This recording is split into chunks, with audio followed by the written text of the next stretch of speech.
Har kuni soat 7 ertalab turmush o'rtog'im bilan ko'chaga yurishga chiqyapmiz va 2 soat ichida taxminan 12-13 ming qadam yuryapmiz. Bu bilan ichki intizomni shakllantiryapman. O'zingga talabchan emasmisan? Ichki intizoming yo'qmi? Tamom. Rivojlanish va baraka haqida gap ham bo'lishi mumkin emas. Cristiano Ronaldo o'zining bir intervyusida zo'r gap aytgan edi. Nima uchun? Hamma ham Cristiano bo'la olmaydi.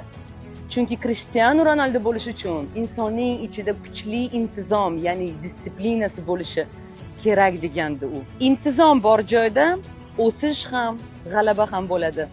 Intizomga amal qilar ekansiz, rivojlanasiz.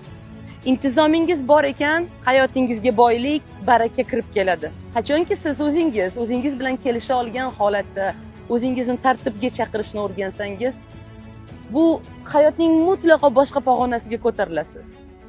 Buni masshtab deydilar. Va masshtab aynan intizom va tartibdan boshlanadi.